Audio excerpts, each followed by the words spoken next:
It's the era of mainstream video game movies. What a time to be alive. Finally, I can witness the characters I've centered my whole personality around on the big screen. And by God, if someone doesn't like it. Starting off on a cynical note today, aren't I?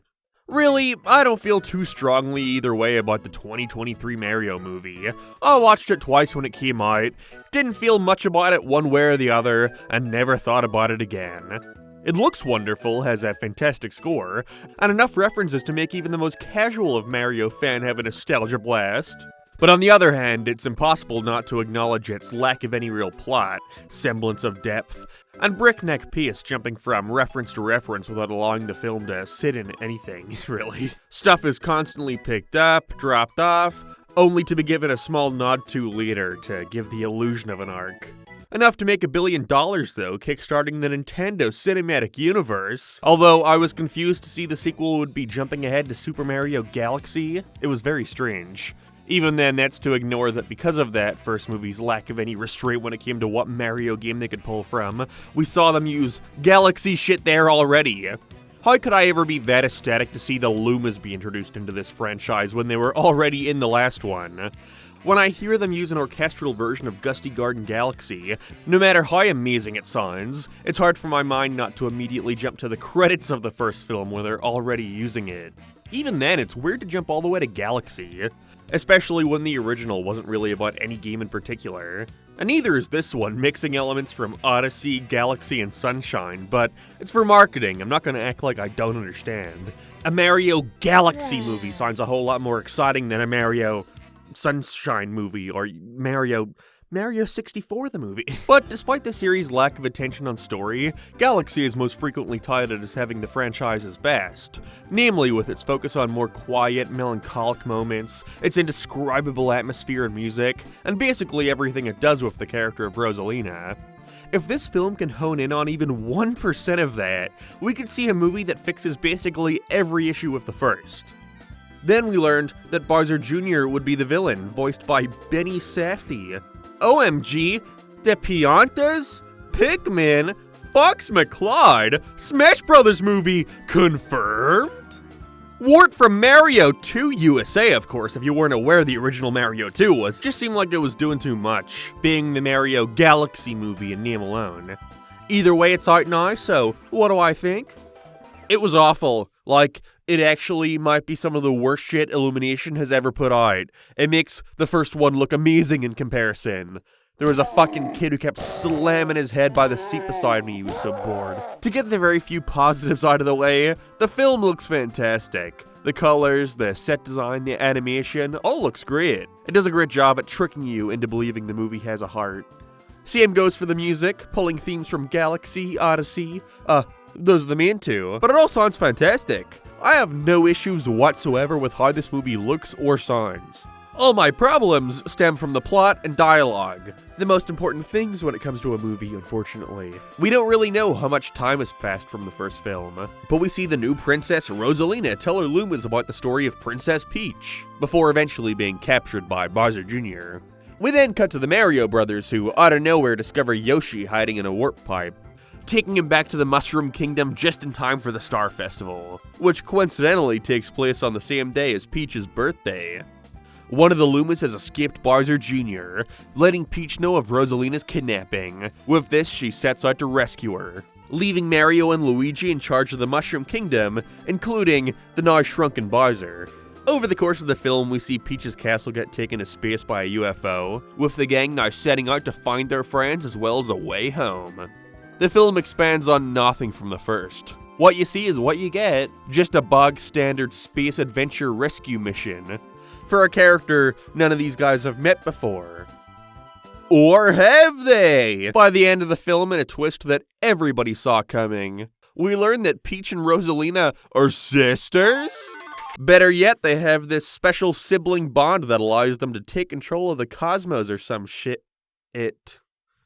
Hiccups. But it's next to useless as we never see the film do anything with it. The audience realizes this truth like 45 minutes before Peach does, in which she only winds up sharing 1 or 2 lines with Rosalina in the end. So it basically amounts to nothing aside from them getting to use their epic sibling power to save the day. They try to do this thing where Mario fears to tell Peach's true feelings, as maybe she wouldn't want to be with a simple plumber from Brooklyn. But just like everything with Rosalina, Mario and Peach spend a majority of the film separated. In the exact same way, they end up sharing like 5 lines of dialogue together. It's constantly running at a breakneck speed, not allowing anything to sit with the audience. Instead, it's too concerned with shoving as many Mario references in as possible. A fact the creators are proud of, constantly asking the audience to sit back and count as many references as they can, instead of sitting back and enjoying the movie as a movie. They do this bizarre thing where Mario allows Bowser to be his regular size again. Him now liking the Mario Brothers. Obviously doing that whole thing where you believe the villain will not be a villain, despite all the posters and advertising showcasing him as the villain. His whole motivation for once again turning on the Mario Brothers being that his son, Bowser Jr., put a whole lot of effort into killing him, and so he might as well. Luigi does nothing, Yoshi does nothing, Toad does nothing, and Fox McCloud does nothing. Could have been any other pilot, and nothing would have changed. For a split second, and I mean a split second, they try to imply they're going to set up some rivalry between him and Mario. But no, not that I would have wanted them to do that, but in place of it is nothing. He helps them get to where they need to go. They say do a barrel roll at least twice because how could you have Fox in a movie without referencing dank memes? And that's it. He disappears in the end, no questions asked. It's almost hard to find anything even worth saying about it. It's simply a series of vignettes loosely connected through the simple premise of find Rosalina, a character we don't know or care about in this universe. Your only attachment to anything going on here would be from having already played the games. At least the first was tied together with the vague bond between Mario and Luigi. Something that was also incredibly underdeveloped in that one too, but here there's nothing, literally nothing. During a fight towards the end, Luigi steals Bowser Jr.'s paintbrush and starts trying to manifest them an ally. But oh no, it makes Mr. Game & Watch from Super Smash Bros. Holy crap! Smash Brother movie confirmed. There's a post-credit scene showcasing Daisy, but what is there to even be excited about? They couldn't even do anything with Rosalina, arguably the most interesting Mario character there is. It's a nothing movie, genuinely. If you want to see nothing but a string of Mario references flung at your face at a mile a minute, then this is the film for you. But if you want something with like a story or characters who do things, then why are you even watching an Illumination film in the first place? I just don't get the folks who say, well, it wasn't the worst thing ever. I saw a bunch of Mario stuff. It was hype. Because all that does to me is prove that Illumination doesn't need to do anything and they'll still please the fans.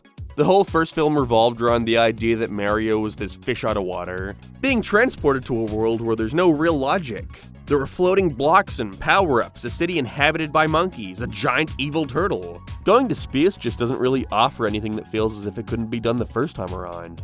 This is a bad movie. I was more neutral towards the first, but when given the chance to fix what was clearly broken, they've instead chosen the easy way out. And I just can't help but feel like that's so lame and boring. Such a nothing film. So anti-art, what a waste of time. Even if you're one of those people who thinks a movie can be nothing but dumb fun, a statement I agree with, by the way, I just question why we have to treat it as anything more than a lame kids movie in that case. But I just don't think it works as a good Galaxy movie either. It's got next to nothing to do with the game, just the presence of Rosalina, the Lumas, and I guess the Queen Bee who gets like 40 seconds of screen time. There weren't really many locales from it, none of the iconic planets. I mean, I at least expected PD Piranha considering they were the first boss. It really is just the Comet Observatory. And even then, we get to see none of it aside from Rosalina's house. I think the posters show off more of this place than the actual film does. It's a movie moving too fast to put attention on any one aspect of itself. So even if you did get to see a Galaxy reference, it's only ever on screen for 2 seconds before moving on to the next boatload of stuff.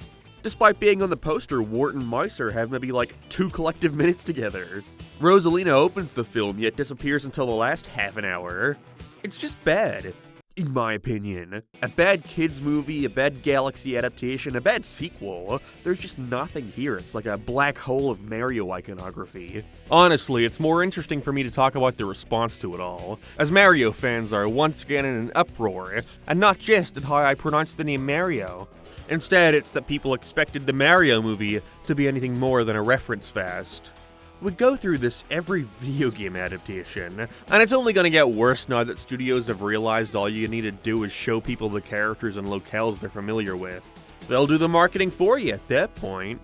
I'm just kinda sick of this attitude that when you criticize the plot of a Mario movie for not being very good, you have to listen to millions of children and adult children cross their arms, raise their eyebrows, and say, "It's a Mario movie. What did you want? Interstellar? What did you expect from it? Citizen Kane? What did you want? A good movie?" I have seen these exact comments, that this is no exaggeration. "It's a Mario movie. For kids. What did you expect it to be good?" Kinda. If you're satisfied with the bare minimum, then that's fine, I'm glad you liked it. But to act like others are stupid for wanting something that can stand on its own as a good film, then I think that only goes to highlight your own low standards. That's fine if you accept that, but don't get mad at other people for the way they feel. And really, it's not as if these movies are made with no real passion. If there's anything I wouldn't call this film, it's soulless. Everyone working on it are clearly huge fans of the franchise, especially the storyboard artists and designers, but it's evident these movies are nothing more than further ways to push the Mario brand. Exposure first, pleasing the fans second, good movie, I don't know, like 43rd. No matter what I have to say though, it's gonna make $1 billion. Bravo, Nintendo, you've done it again. Can't wait for the next film. The Super Mario Odyssey movie, where Bowser enlists the help of Wario and Waluigi to take down the Mario Brothers as he sets his eyes on kidnapping the new Princess Daisy. Oh yeah, and there's a hat in there somewhere, I guess.